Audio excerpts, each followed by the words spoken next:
pris l'exemple de trois opposants. J'ai commencé par Martin Fayoulou. Je dis, mais il n'a jamais reconnu les résultats des dernières élections. Comment est-ce qu'il acceptera ma main tendue? Moïse Katumbi était prêt à faire la même chose. Il avait même fait la même chose, mais grâce évidemment à la pression des siens, il a accepté qu'il rentre dans les institutions, mais lui reste borderline. Joseph Kabila, n'en parlons pas. Lui, il a carrément boycotté les élections et prépare une insurrection parce que l'AFC, c'est lui. Je sais qui est derrière. C'est pas ma tête qu'il cherche, il cherche la tête du chef de l'État. Et qu'il sache que je ne vais pas reculer d'un seul pas. Très heureux de vous retrouver, mesdames et messieurs, dans le cadre de notre émission Tolobela Ekolo, Bozolanda émission Nabilolanda chaîne Nabino, Balobelia Peuple. Merci de nous avoir choisi pour vous informer. Naïbe que Boza est belé, la République démocratique du Congo, mais aussi à travers le monde, Bozo Zelabiso. Comme vous le savez, ces 30 dernières années, de plus en plus, maman, simba bongo, activité commerciale, comme entrepreneur de plus en plus, pour assurer l'équilibre du foyer. Maman mingi bakoti na ba mombongo bakoti bongo na ba activité commerciale pour na kotangisa bana pour na donc kotangisa bana kozwa bana en charge ba papa ba salaire na bango ya ba fonction publique et permettra lisusu te ko réunir le 2 bouts de mois kasi ba maman oyo ba ko sala misala baza ko entreprendre comment est-ce que ba géraka bongo ba état financier na bango bambongo ya mombongo ba géraka yango ndenge nini. Est-ce que permet à Kabango vraiment bakende liboso to bazonga sima? Autant de questions comment est-ce que la femme gère finalement l'argent et l'activité commerciale oyo asalaka et na lisolo wana ezali bongo na mwana mboka moko pe akanisi mingi alobi esengeli ko encadrer ba mama wana oyo basalaka ba activité komeka kolakisa bango comment est-ce que bakoki ko gérer mbongo na bango pour permettre bango que l'activité na bango et connaître croissance bakende liboso. Nous allons parler de la femme congolaise, nous allons parler de l'activité commerciale de la femme congolaise, nous allons parler de l'importance aussi de la femme congolaise et surtout cette femme-là qui s'engage dans l'activité pour soutenir l'équilibre financier à foyer naye. On en parle aussi, mais il y a aussi des demoiselles à Balité, mais yemokope azosala musala naye azosala mombongo naye pour assurer bongo autonomie, indépendance, autonomie financière naie. Comment est-ce que bazo gérer ba portefeuille na bango eza masolo o lelo to ko solo la bongo na mwana mboka Diane Niemba wazali bongo moko ya ba congolais azalaka mingi na mboka États-Unis kasi de temps à autre azonga kana République démocratique du Congo parce que alobaka toujours on est mieux que chez soi et que malgré place azali azo évoluer kuna car si son cœur vibre pour son pays, la République démocratique du Congo. L'expérience acquise à l'étranger et Sengeli pe atia yango au service bongo ya bana mboka. La raison ya kozonga kana embala mingi chaque 2 ans na République démocratique du Congo. Kasi azali bongo présidente ya ONG moko oyo ba bengi bongo Ladies Hearts en anglais. Yemora go expliquer biso fondation na asali yango pona nini ezo poursuivre l'objectif nini pourquoi kaka alingi ko ya ko œuvrer na République démocratique du Congo alors que déjà bamboule belé alongwa déjà mboka kenda libanda tokoyoka ye. Merci na Steve Condé pour le travail qu'il est en train de faire derrière la régie pour que finalement émission est tellement bonne dans les meilleures conditions. Comme vous le savez, tous en a limité 4e rue résidentielle et pas wapi maman Marthe Kassalu à travers site Oyo. Bapesi biso espace. Mwana mboka Diane Niemba, bienvenue. Merci. Et meilleurs vœux, bonne année. Meilleurs vœux, bonne année. Tozane sengo ya koyamba yo lelo na site ya Maman Marthe Kassalu où ils ont sala office donc studio na biso Balobelia Peuple et toyambi yo lisusu. Merci pour l'accueil. Alors lisolo ngo ezali nini na landaki yo na ba activité oyo Okosala, ça fait déjà quelques années. Oyaka, Ozopé sa formation, Ozokutana na ba mama, Ozosolo na bango. Et caméra ya Balobelia Peuple TV, tu s'intéresse à qui na activité oyo Osalaka. Mais avant de kota na activité, Diane Niemba azali nani? Diane Niemba, je prends le lobby na mwana mboka congolaise. grandi à Limité. J'ai fait mes études au complexe scolaire Cardinal Malula. Natangi na UPC. J'ai obtenu un diplôme en administration des affaires. Et j'ai continué classe aux États-Unis. J'ai étudié aux États-Unis dans la zone de Washington DC. J'ai eu diplôme aussi à Business Administration, toujours dans l'affaire. Et après ça, j'ai continué la comptabilité, j'ai fait l'expertise comptable, j'ai œuvré belé dans l'audit. Dans l'audit, il y a des ONG et j'ai fait le volontariat et belé, que sont des jeunes filles, des mamans, des démunis dans les États-Unis. Donc c'est un peu ça mon profil. Alors, mon amboka Diane Niemba, à Botami na Congo, à Tangi na Congo, assisté na UPC logo Landego Mitterrand. Après aux États-Unis, a évolué, parcours a évolué dans la formation aussi ici au travail kuna. Mais et le qui intéressé les loboué aux alibons la République démocratique du Congo dans le cadre d'activité ya ONG Oyo Sali. ONG na yo kombo nango nini objectif ni nous poursuivre. Merci. ONG na bandana na rolobake. Comme on a Madame Diane, mais il y a plus de 20 ans, sobriquet dans qui Lady Di, de Lady Diana, basée sur la princesse Angleterre à l'époque. Donc ONG Nangai et Nati Komboana, comme on a Lady Di's Heart. Ça veut juste dire mon thème à Lady Di, le cœur de Madame Diane. Donc ça décrit mon cœur que j'ai depuis l'enfance. Donc, ONG wana focus nango eza basi. Naza moi singamoko. Na souci ya ba jeune fille, ba maman. Oyo bazana ba état moko bakoki se prendre en charge té. Ou bazana accès à l'éducation oyo comme ma ba musika té lokola na qui chance la vie nanga. Donc l'ONG eza ko se focaliser vraiment na ko relever autonomie à la jeune fille oh baza défavorisée dans la société. Na ba maman oh baza défavorisée dans plusieurs angles. Cause la ba maman yo kota ki libala papa ndazali ko pouvoir mais makambo changer. Mais yo tanga ki au sala ki formation mo te pour na mais ma revenu na libota. Donc cause la formation mo ba télé to ko sa ba télé pour na la kisao ba tout na eza nini oh ko banda pe. Pour ça, mon bongo na yo pour soutenir libota et en gros économie et que liboso. Pour ça, les jeunes filles ont défavorisées, vous avez peut-être mis koutaïna dans la rue pour n'importe quel cas. Il y a plusieurs cas et cause à la guerre, et cause à la problème dans la famille, et cause à la vous avez qui victime babengi yondoki obimi nanzela ou baboti bakufi. Donc vous avez muto soutenir yo mais vous avez la volonté à rejoindre l'éducation pour que liboso. Donc, toujours, ONG se focaliser pour soutenir bato aboy, kotombola ba maman la ba jeune fille pour comme auto-indépendante, ba contribuer na propre bien-être na bango et puis bien-être à la société en général. Et en fin de compte, bango ceux qui baza bien, économie en borapé, ils ont la contribution dans la case. Comme on dit, éduquer une femme, c'est éduquer toute une nation. Donc, quand on vit sur la femme aussi amène plus dans la société. C'est un peu ça le focus de notre ONG. Alors, Makanisiwana et au Juyango,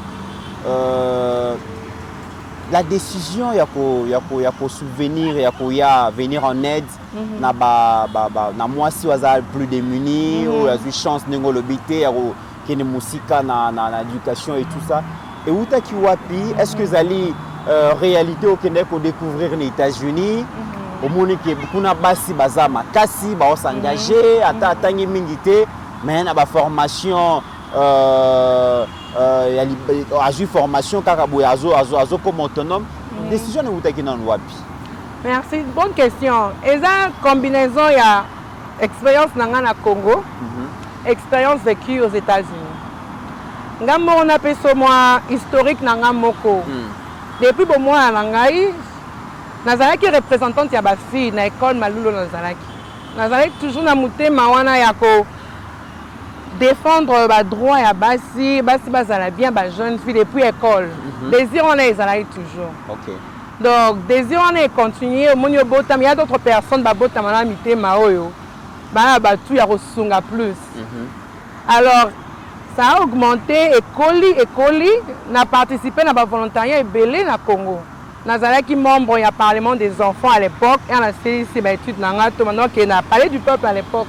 De défendre les droits à bana, comment bana faire mieux. Na ça il volontariat bien na ba paroisse, na ba quartier, na ba école. Mais aller aux États-Unis na moni niveau élevé à biloko. Na moni que basi na université amno sala nazalaki membre ya organisation à basi. Ba volontariat ezalaki na culture ya kopesa. On dit remède donné à la communauté où tu as grandi. Et ça logique on a collé nango, on a yekoli pe mingi na mboka wana. En anglais baloba give back to the community. Pour outi wana. OK. Donc l'université na zaïk na ba organisation à ba fille na passé ton nanga na ken na ba prison, place ba fille dangereuse, ba zaïki garder. Na ke kotangisa bango mathématiques na comptabilité. Juste pour leur changer, pour aider Bango à comprendre qu'elles peuvent faire mieux de leur vie. Aider la femme, et ça a toujours été dans mon cœur. Donc j'ai enseigné dans ma prison, à Washington DC, dans ma jeune fille, oh et bimi toute la prison, le bazar à business à Bango. J'ai enseigné dans ma maman, dans ma papa, dans ma communauté, mon bazar démunis, comment gérer ma finance, pour les problèmes mon retrait. Délicat quand on parle de finances, surtout dans Mboka Mipaya, taux d'intérêt et tout.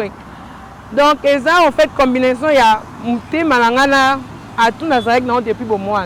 Le désir de toujours aider dans la communauté, faire quelque chose de mieux autour de moi. Et l'expérience acquise en Amérique, aux États-Unis, comme on dit, on a appris à l'étranger, on doit aussi développer chez nous. Donc c'est un peu ça, et ça combinaison à Union Sami Balende et Sali, Mouto Nazalebo. OK. Alors, awa OK, accroître, accentuer désir, on a comment les autres s'organisent ailleurs.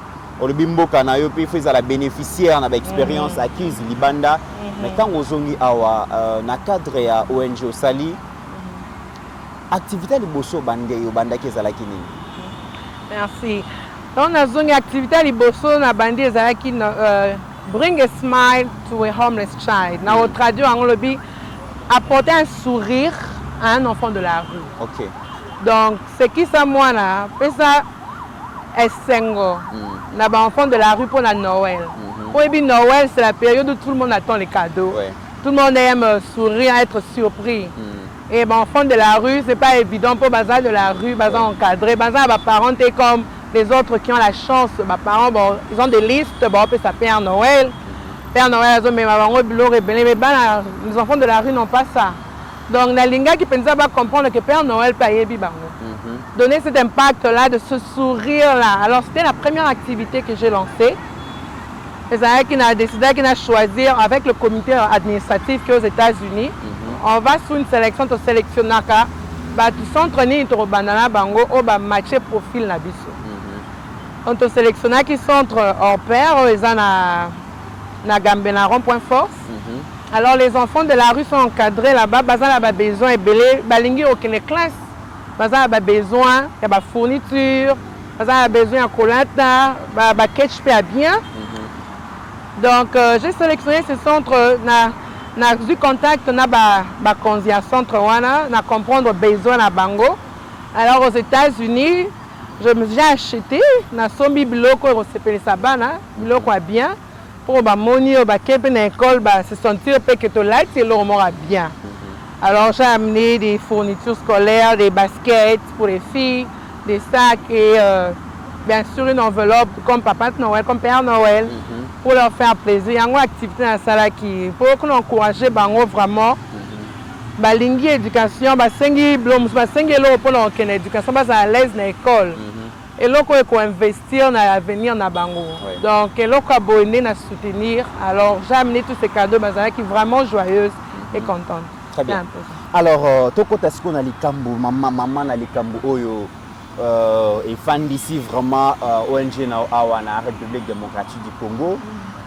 Mama Diane, yo lobi ke o tangi na Malula, o kei na UPC, o tangi na administration des affaires et sciences économiques, o kei na États-Unis, sali ba comptabilité, ba audit makambo belé, ba étude ya minene wana yo ye nango ola kisa mama oyo akoteka mapa, akoteka ndunda, akoteka nguba. Azana notion mon côté à comptabilité, azana notion mon côté à épargne, azana notion mon côté. Okubanda yango na ndenge nini? Bonne question. Oyebi comptabilité na bandi na bomwana. Oyebi eloko. Oyeba ndenge ko expliquer yango na ba terme mususu. OK. Sans cause stratégique. Okoyala ba notion ba théories économiques et moni wana ozwa ba on a bossa oyebisa yo. On a qui na université na Washington. Moussala nanga ezali koza professeur ya maths na comptabilité. OK. Donc j'avais affaire à battu à différentes origines sans notion en comptabilité, mais il fallait comme ça bon va comprendre. Comme na tangi si la prison. Na tangi si bato ba kena classe T. Na tangi si en anglais. Donc na si comptabilité quand tu connais ta matière, tu connais l'objectif. Tu sais comment transmettre la connaissance dans n'importe quelle langue. Et j'ai l'avantage dans le lingala, le français, dans le anglais, le chilou bapé. Soyez les moukiers. Donc, pour la connexion, la connexion est la clé.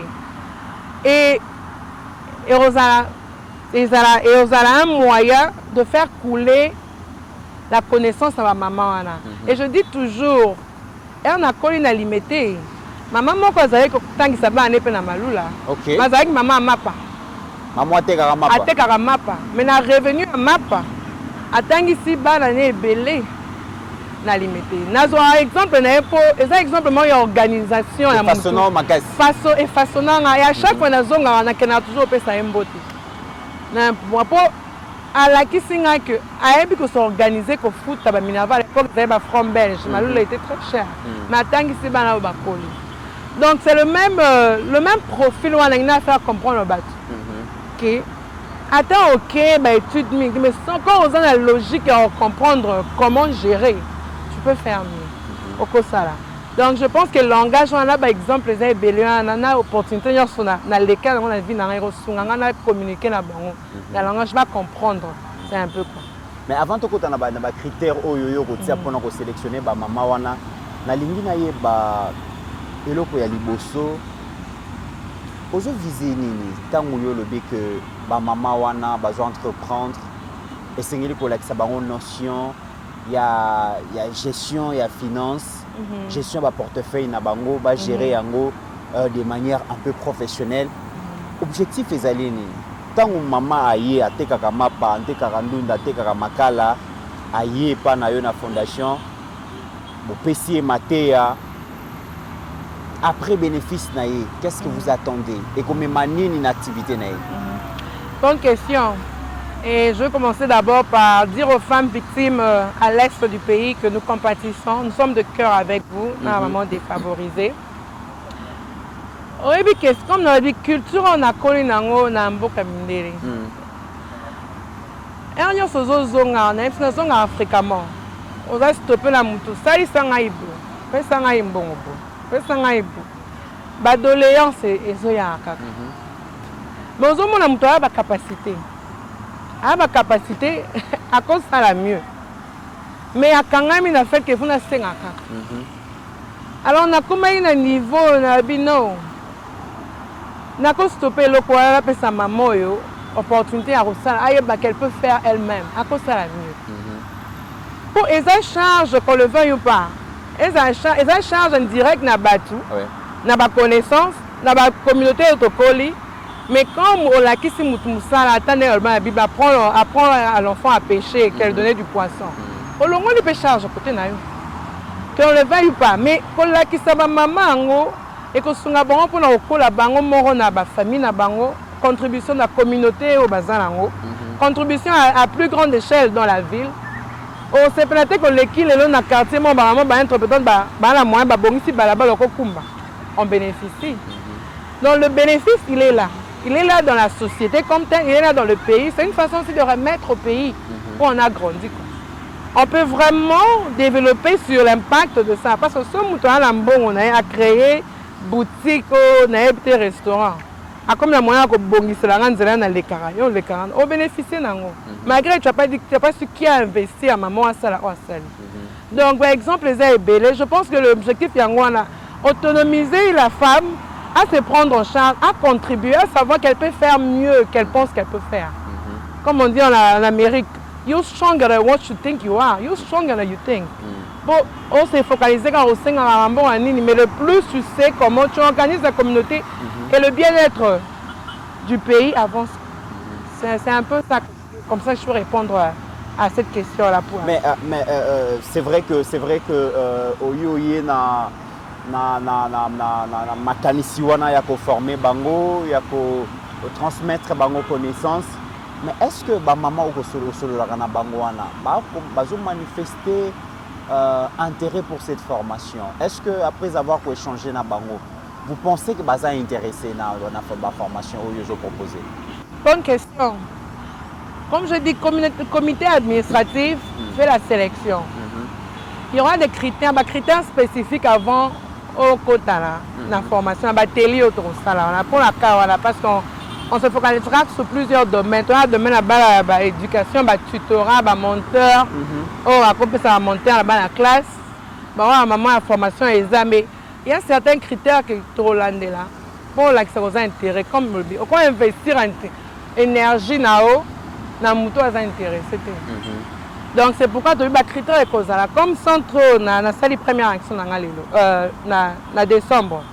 Ba enfant de la rue ba belé mais na sali action na ba enfant de la rue ba les cas qui déjà période d'observation ba confirmer que tolingi totanga.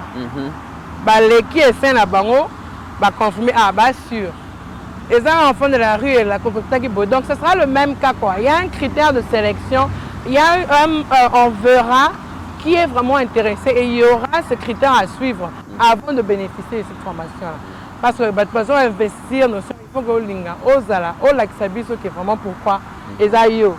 Il y a plusieurs trucs qui se cachent, ce ne sera pas seulement toyer de bouche à oreille, vient entrer dans la formation, non. C'est tout un système, une méthodologie derrière. Méthodologie, c'est un simana, pour on a mutu penza, intéressé. Pour ceux qui sont intéressés, tu as plus de résultats à mutual. Pour investir, ayebi kalingi quand on a sur maman à map. So mutual qui na la business na map mais kufi na posa nini ndenge à gérer. Ba toi boy, oyebi que asa déjà la volonté. Ça fait plusieurs années. Ça fait plusieurs. Asa wana mais circonstances sali blablabla mais soki mutu apesi une chance à coacher moi mukena ayokini na coacher à rokende pe ala qui peut suivre cause à paix donc tous ces ans méthodologie wana exactement besoin que non photo ola qui ça que non j'ai fait ça et n'a que na deuxième niveau et on avance quoi donc ça sera un peu ça mais l'intérêt doit y être et la personne doit montrer et il y aura des méthodes comment déterminer que mutu yo penza aza qualifié pour notre quota. Auto investir na quoi. Ba jeune fille bazali belé, ba maman et bazali belé, ba femme seule avec des enfants bazali belé. Certainement bazolanda yo à travers cette émission na ba le belé à peuple télévision. Mingi pe ba rozala intéressé na ba formation ana. Mais déjà critérium ekozala ezanini déjà est-ce que ezali to ekozala critère nini ekozala pour que mutu azala retenu azala candidate la formation bino proposé ba critères ni au bino bozotia ba critères comme dans le but de la comité administration et ils ont sélectionné mais la le bango en quelques lignes tous ont visé ba bazar pendant défavorisé comme ils a un de critères et cause à bao bazar dans la rue et cause à la bao bazar victime de violence moko boy ba linga se réinsérer et cause à la bao ceux qui aiment makambo changer mais balingi bazonga ba se maintenir ba fille mère et cause ba vieille yo les âge de 60 ans ou plus dans ma cas c'est ça na mingi te balingi lo mo pour soutenir bango donc ba critère on est hollandais là et to mona nani na programme nini on match na programme wapi donc er to ba critère to la paix volonté na donc blanc et belé aux autorités la passer na autre étudier kanayo tout le monde appelle et là on nini atelier nini et concordé na profil na yo.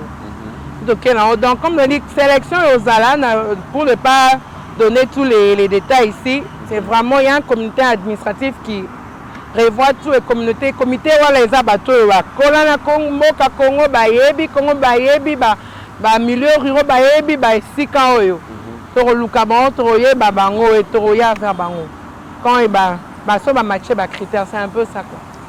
N'habiter les Lilishart boza kaka na Kinshasa bongo bandeko baza bongo na Basankusu baza bongo na Congo Central baza bongo na Chikapa baza bongo na Kabeya Kamwanga baza bongo na ba Masimanimba baza bongo na Nord Kivu Sud Kivu opé baza intéressé parce que le Bélia peuple ba kolanda yo na 26 provinces pardon j'allais dire bango pe bokanisi bango to ndenge ni iya baza na liste na biso baza na liste priorité na biso bato ba millions nyonso wana cité bango ne baza na priorité pe en fonction à qui mais tout baza na liste eza question ya ko étudier marché ko étudier ba possibilité ya comme apesika bazali eza pe question ya ba fonds ba disponibilité ya ba fonds le plus ba fonds est disponible le plus on peut avoir de l'impact à l'intérieur. Kinshasa pour les qui plus accessible par rapport pour l'instant comme un début à nos activités mais nous avons toutes ces personnes à l'intérieur du pays dans le cœur.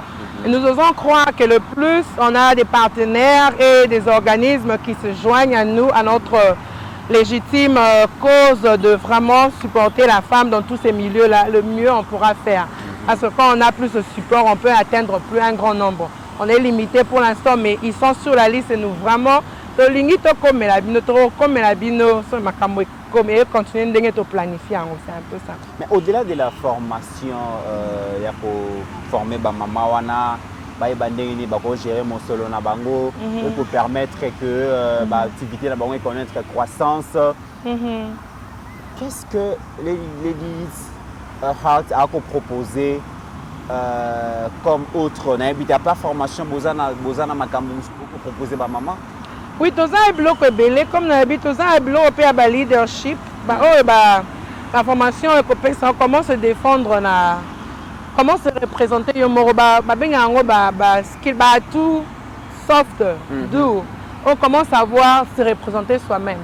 Et comme ça appelle la formation médicale soins, comment sensibiliser pour les blocs, tous les maladies ou les causes qui attendent maman.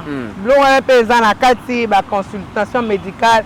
Tous les blocs qui ont trait à comment l'éducation, maman, comment donc plusieurs trucs qui ont trait à la femme elle-même. Comment sortir de la situation, on peut tomber sur la violence, sur la crise. La violence publique donc télé à bongo l'on sur les autres sungayo à la bien-être de la maman well-being encore quoi il y a plusieurs on peut pas tout dire mais le portfolio tout ça d'activité est belé on a cité ça à quelques-uns mais portfolio est amounène en tout cas les autres côté là bas anglais belé à bas si na bas jeune fille na bas maman donc le plus on avance les gens auront à découvrir mais ezali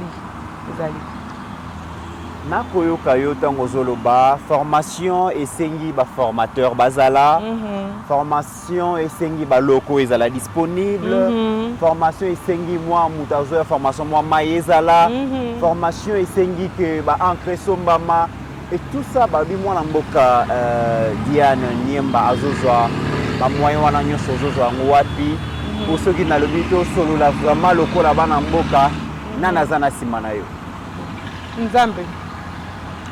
Donc, comme bonne question, pour l'instant, moi, Mboka a salé on a un fonds pour le bandango.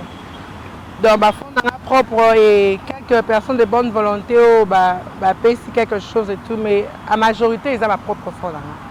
C'est pourquoi on a lancé un appel à l'organisme, on va soutenir Kozoyo, parce que seul, on ne pourra pas impacter plusieurs. On pourra amener plus les gens se joignent à nous, les organismes, compagnies ou organisations qui veulent se joindre à nous, le plus on fera. On fera tout ça là-bas, activités planifiées, culturelles, sportives, encourager qu'on lève les fonds et belé pour l'activité. On a beaucoup des activités, des projets d'innovation, comment faire ça, mais vraiment nous comptons aussi sur les partenaires et les gens de bonne volonté et les entreprises qui veulent se joindre à nous. pour l'instant, eza les Didi, les Azo sponsorisants. Alors, je propose Tolanda extrait. Il y a des centres, il y a Madame Dianiemba na terrain. Et pas y a Kenda Kibongo ko Sepelisa Bandeko à travers ONG Nae. Tolanda extrait, il y a Maloba O, ya Memela Kibandeko, comme ça, tu y a Kozonga. Très chères filles, distingués invités à vos titres qualitatifs référents, nous vous souhaitons la bienvenue dans cette manifestation concernant le développement intégral de la femme. D'entrée de jeu, nous sommes une organisation non gouvernementale dénommée Lady D's Heart, qui se traduit par le cœur de Lady D, la fondatrice que je suis. Lady D Heart a son siège administratif aux États-Unis d'Amérique et son siège exécutif en République démocratique du Congo. Lady D's Heart s'occupe de la formation intégrale de la femme. Cette formation inclut, entre autres, l'éducation de base de la jeune fille, la formation professionnelle des femmes et la formation dans le leadership des affaires et des femmes. Pour atteindre ces objectifs, Lady D's Heart recourt à l'aide financière de ses partenaires nationaux et internationaux. Elle jouera donc le rôle de liaison entre les bailleurs du fonds et les filles en formation qui seront les bénéficiaires. Nous remercions le centre Compère, le centre Maman Suzanne, pour le travail que vous avez bâtissé dans la vie de ces jeunes. Ce travail est très louable. En effet, c'est à travers cette structure de Maman Suzanne que Lady D's Heart concrétise sa vision en apportant quelques valeurs ajoutées à la construction de l'édifice qui est cette éducation de la jeune fille. Parlons-en de la fondatrice de Lady D's Heart. Et parlons donc d'où vient l'idée de cette ONG, Lady D's Heart. En effet, la fondatrice s'appelle Madame Dianiemba, qui est devant nous. Elle est connue sous le nom de Lady D. Elle a fait ses études humanitaires au complexe scolaire Cardinal Malula, à Limete. Elle a eu un diplôme de graduat en administration des affaires à l'Université protestante du Congo. Elle a eu un diplôme en business administration aux États-Unis. Elle a rajouté 2 diplômes en licence, un en comptabilité et un en gestion informatique appliquée aux affaires. Et elle porte le titre d'experte comptable qui est connu. En Suisse, depuis 88, c'était Singhani. Singhani, au Salapeda. Maman, ça m'a peut-être là pour ma caractère. Banera? Non, ça peut-être là. Eh, bon, on a le quota. Dans le bidon, on tique à la bourre. Et dans la main, on a un tique à la bourre, au Salapeda. Total. Ne maman na mwana total. Banimani musa commercial. Eh, maman, on a commencé à commencer. C'est que nous avons ça comme un avocat. Au banner Non, on a commencé à commencer. C'est que nous avons ça comme un avocat. nous devons ça à gagner. Et là, pour moi, la lobby. Et là, on a foutu la bino mineur. On a foutu la bino mineur. Mais nous, on va pas la foutre la mineur. Au sol, et là, on a lobby. Bon, chers parents, bravo à la participation.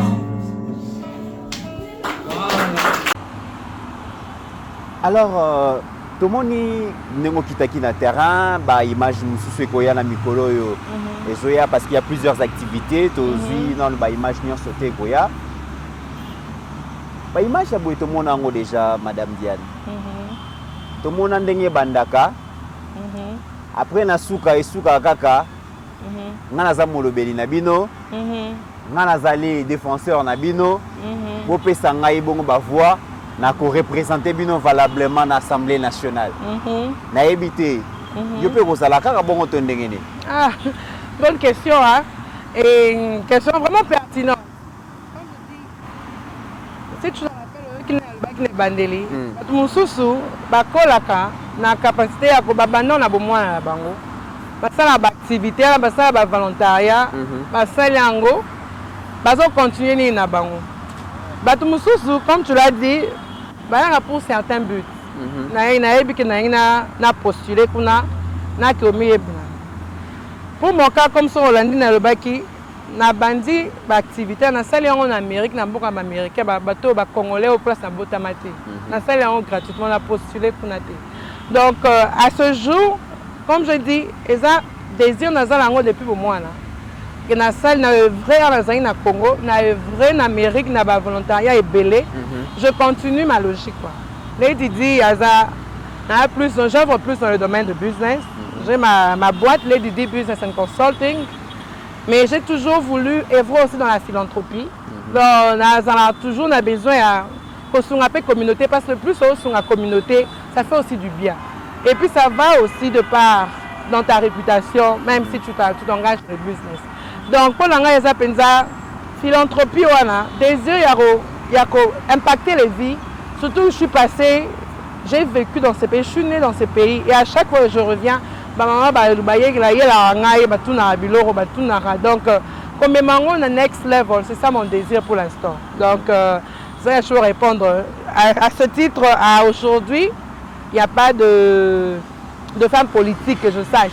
Aujourd'hui, il n'y a pas de femme politique. Aujourd'hui, il n'y a pas de femme politique. Mais demain peut-être. Et puis bon, d'ailleurs, autour le vélo comme moi, malamutan, ozo œuvrer, ozo ça la œuvre philanthropique, la communauté, ozo CP là, mais ozo acquérir une certaine notoriété. Mais si c'est cette communauté qui par la suite, bah comme on a que déjà, ozo exercer fonction moro-politique, nos approches na bango. Ozo résoudre les problèmes na bango en termes de formation, en termes de ce qui est habité. Mais à la fin, la communauté décide de porter comme la porte-étendard, comme porte-voix dans le Parlement. Si la communauté a décidé de l'eau, est-ce que Mme Diane Niemba a procédé à la demande de la communauté? Parce que le peuple a lobby dans la candidat. Non, ça dépend. Hein, non. Parce que céder à... Chacun a sa mission, la vision et la vie en fait. Hein. Comme je dis, je suis plus business, ma console, ma audit. Ce n'est pas la communauté qui va m'imposer un travail. J'apprécierais bien sûr comme non, mais il y a toujours une validation que j'aurai à faire moi-même. Si c'est le cas où c'est... Parce que il y a un bateau, ma vision est à Bangote. Au cause de Bill Gates dans la politique. Ce Bill Gates dans la politique. Donc, mais il est philanthrope, mais il a ma business. Donc moi je me vois un peu dans ce genre de truc. Sur les communautés, le lobby, oui, ça sera une question à résoudre, à évaluer au moment opportun. Mais en tout cas, juste comme je dis, ma vision jusque-là, ce n'est pas en tout cas dans cette vision-là. Le moment opportun, l'analyse se fera et on évaluera ce qu'il en est, quoi. Très bien. Ozo évoluer, Ozo militer beaucoup plus pour la cause de la femme congolaise. Pour la première fois dans l'histoire de la République démocratique du Congo, le président Félix a pu nommer 17 femmes dans le gouvernement en tant que femme. Réaction, position, je suis fière du président. Je suis contente parce que c'est la diversité. Je vois, on a évolué aux États-Unis. On a membre de l'association Ebélé, il y a Bassi. Donc, voir que toujours ma diversité, il y a leadership, dans management, ça améliore les choses. On ne dit pas que les hommes n'améliorent pas, bien sûr. Mais la façon les perspectives sont différentes. Parce que la femme a un autre profil de nature aussi, qui amène de plus. Donc, pour l'engagement, j'encourage, je suis vraiment contente que le président Assali Yango, j'encourage les leaders de la compagnie, dans l'institution, dans les médias, donc j'encourage d'insérer en tout cas la femme pour la perspective diverse. À la fin de compte, c'est pour le bien-être de tous, quoi. c'est pour le bien-être de tous. Alors, autre question. Mboka Nabiso Zali Bongo agressé par le Rwanda. Et tout comme on a mené diplomatie partout pour que finalement la communauté internationale va épouser la version congolaise ya makambo makoleka. Nous allons moko ya babilengi oyo pas évoluer bon en États-Unis engagement ni bino bande kwa diaspora bozanango oyo mboka e bénéficier la présence na bino aux États-Unis. Pour na bosala kanini pour na mboka na bino. Merci. Version, tu as remarqué que version Moussous faisait un beau voilà. Alors, personnellement, je peux parler que pour moi. Donc, personnellement, j'ai eu à faire Nazareth qui n'a mon version aux Opesamakuna, aux réel. Dans la communauté, dans l'organisation Nazareth, je prends le temps à rééduquer ma version réelle pour Nazareth Mwanambo. Mais il y a un grand travail à faire. Il y a un grand travail à faire pour version, comme les autres dans le livre Moussous. Il y a version. J'ai dû défendre la version. Est-ce que les Congolais déjà certains Congolais mais il n'y a pas assez ça opinion. Donc, millions de voulu na molino mingité. Donc, on a un livre, un discours, un grand théâtre, na moi na ba congolais to ça non boité donc la version est makasi koleka ba congolais na ba version makasi exact lokola ba akena ba cinéma ba tu baye ba futi prix bazo ka version génocide ba livre ça malheureusement ça livre na copie à livre là ba bazo dédié na Kagame donc la version ça benangi na côté politique pour c'est je maîtrise ça truc je parle de bloko ngaza qui exposé en version la biso ça c'est qu'on a dit. Donc, on continue de milieu tout ça, on a répondre, on a corrigé la version, on a personnellement la club, on a l'association, on a vivre une autre version en fait. C'est un peu ça, c'est ça qu'on fait, on répond à la nouvelle et d'autres choses. On essaye d'investir dans l'association, dans l'école, tout le temps, on a président de l'association à Maloula, aux États-Unis, on a créé un gros coup. Professeur pour supporter Bango. Donc la diaspora essaye de s'intégrer, mais il faut être clair que quand on arrive, tout le monde a un obstacle, il y a un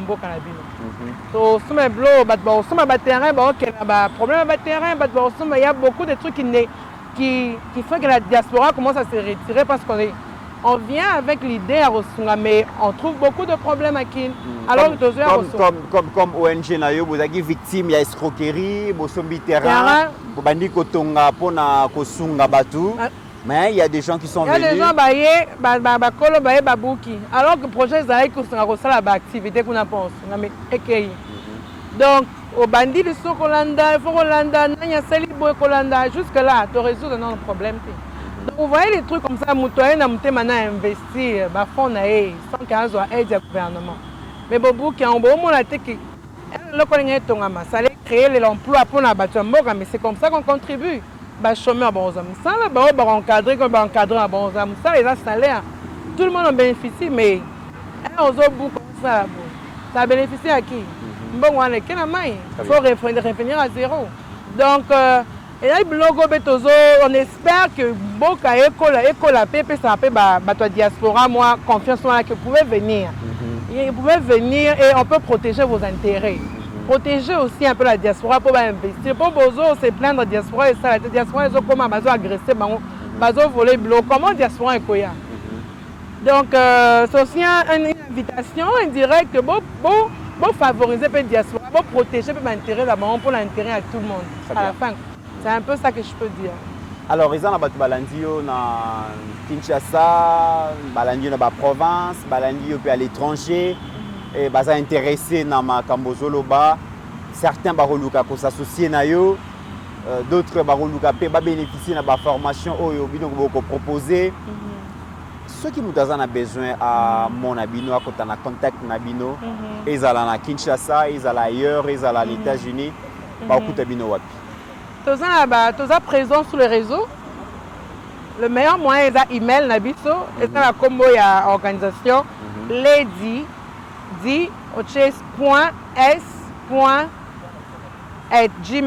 gmail.com.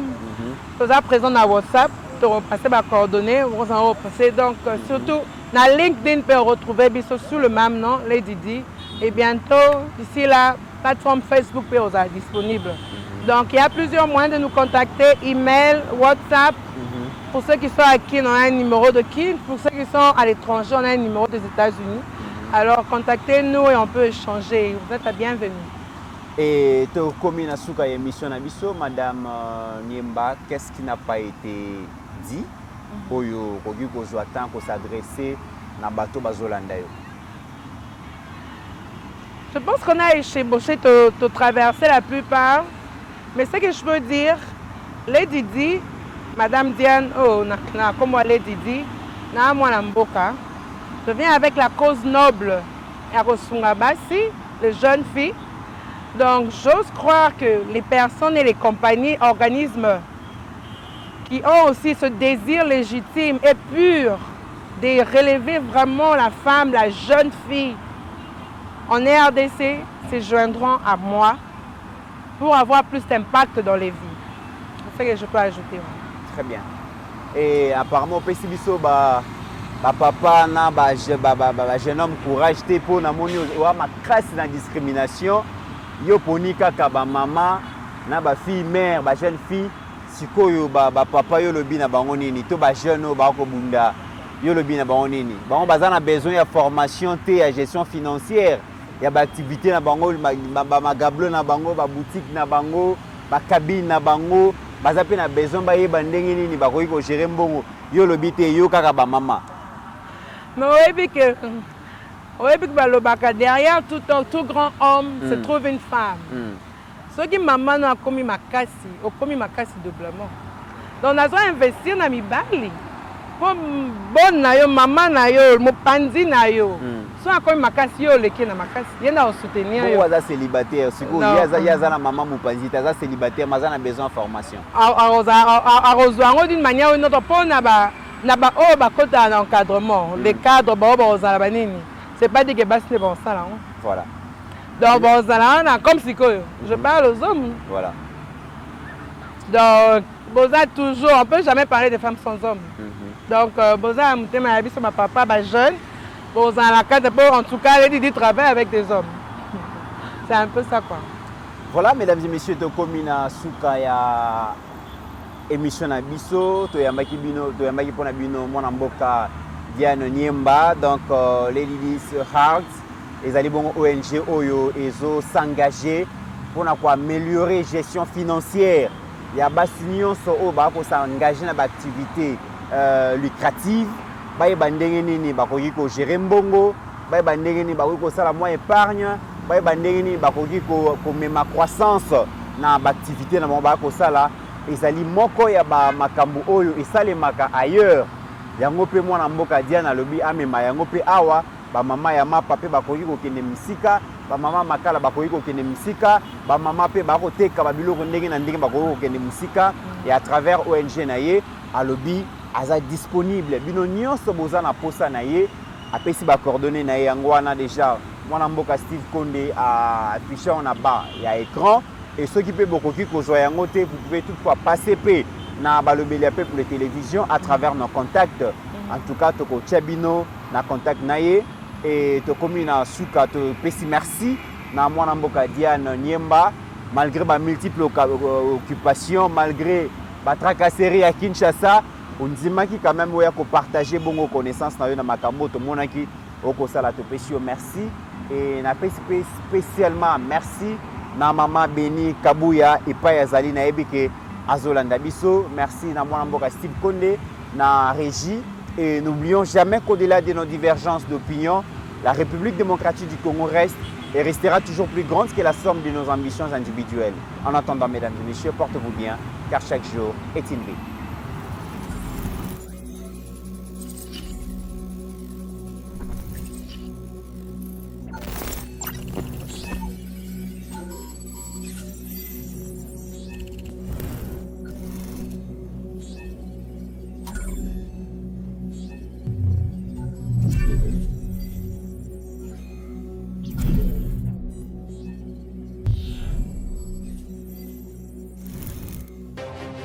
J'ai pris l'exemple de trois opposants. J'ai commencé par Martin Fayoulou. Je dis, mais il n'a jamais reconnu les résultats des dernières élections. Comment est-ce qu'il acceptera ma main tendue? Moïse Katumbi était prêt à faire la même chose. Il avait même fait la même chose, mais grâce évidemment à la pression des siens, il a accepté qu'il rentre dans les institutions, mais lui reste borderline. Joseph Kabila, n'en parlons pas. Lui, il a carrément boycotté les élections et prépare une insurrection parce que l'AFC, c'est lui. Je sais qui est derrière. C'est pas ma tête qui cherche.